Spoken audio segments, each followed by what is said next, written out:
So it's Monday after the Australian federal election, and I am going to address the elephant in the room, and that is that the freedom-friendly minor parties failed miserably. It doesn't mean we didn't try, but this is a chance for us to learn. Now, we could have learnt from 2022, which I think I did, which is that our influence split up amongst 9-10 different parties. Not going to get anywhere, okay?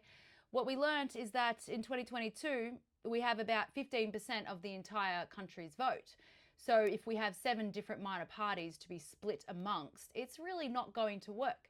Now, my question is, why did I, a 36-year-old unexperienced political person, learn that lesson very quickly and others did not? Now, I'm not going to name names, but it's pretty obvious probably who I'm talking about. This election has been an absolute insult to the Freedom family. It has. The volunteer campaigns, the wasting of energy, of resources. You know, I ran in 2020 as an independent, and I know what it's like. You get this overinflated sense of potential winning because you're surrounded by volunteers who support you, and you start to think that, hey, maybe I can actually do something, right? And I got caught into that trap in 2022. But these other players that also were running in this election in the Freedom minor parties, they're experienced politicians. They know better. They know odds, they know numbers, they've been in the game, right? So why haven't we learnt the lesson? Why haven't they learnt the lesson? The only way for the Freedom movement to make a political change within the minor parties is to consolidate into one party. The end of story, end of story. And until that happens, I want nothing to do with any of you, okay? It's not personal. It's not personal. It's strategic because it's too much energy, it's too much resources, it's too much money because none of them have money to resource the campaigns. And we end up with nothing, okay? The entire Freedom movement maybe is going to have 1 Senate seat with one nation. That's it. What we've also seen in the last 6 months or 3 months is these political figures that we trust and respect, and I still do, who have social media profiles, have been slinging mud at each other. They've been jumping ship from party to party and expecting their followers to just loyally follow them along like lost puppies and change memberships and do all this and that and the other. They say they're going to do one thing and they do another. They had a full running commentary on who was coming to meetings, who was invited to meetings, and oh, look what I've done. I'm working with this person. They started kind of working together like a month out from the election and expected all of us to be like, hooray, hooray, people are working together, when you had 3 years to sort it out. Yep. And then the attacks on One Nation from each other, then Trumpets of Patriots comes in and calls One Nation evil at the last minute. Their how to vote cards are a mess. They lie about being hacked. They spend millions of dollars on a campaign that results in nothing, when some of the grassroots movements, if they had just 1/100th of the amount spent on that Trumpet of Patriots campaign, could actually change this country instead of just slamming their face all over billboards. I mean, honestly, the way that some of these people have conducted themselves has been very embarrassing. I still have tons of hope in the Freedom community, but I'm very disappointed in our representation in this election.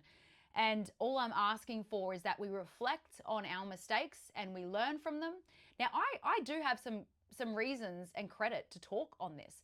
I didn't sling any mud before the election. I just watched from the sidelines. I didn't get involved in any minor parties. I actually got involved in the Put the Greens Last campaign because I saw this happening. It was so messy.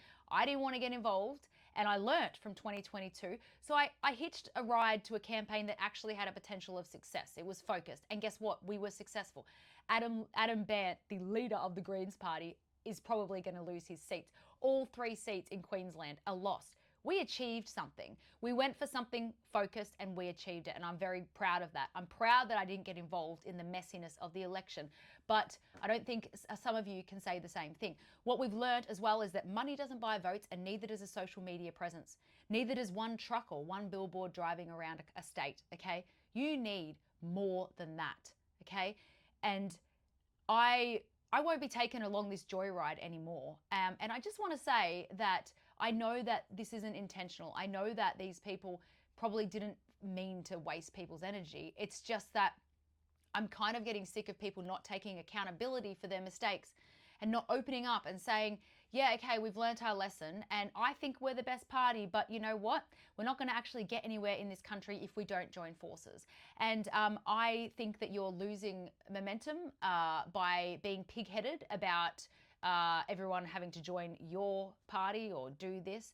And if I see this teenage playground stuff again, I'll tell you what, I'm going to start calling it out because it's not fair.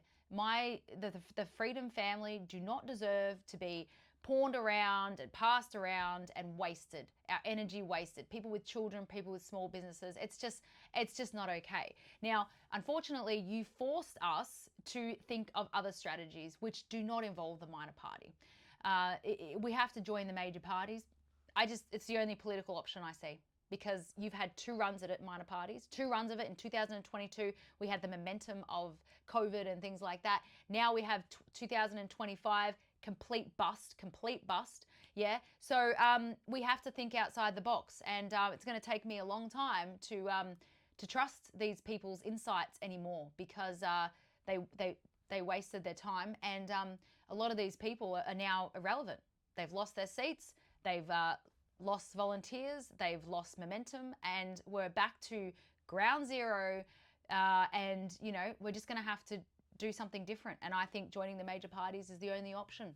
And more on that later. But the reason I open up like this is because when I'm feeling this way, I know that other people are feeling this way too. And I just wanted to address that you're not alone. And I feel the same way. Anyway, see you guys next time.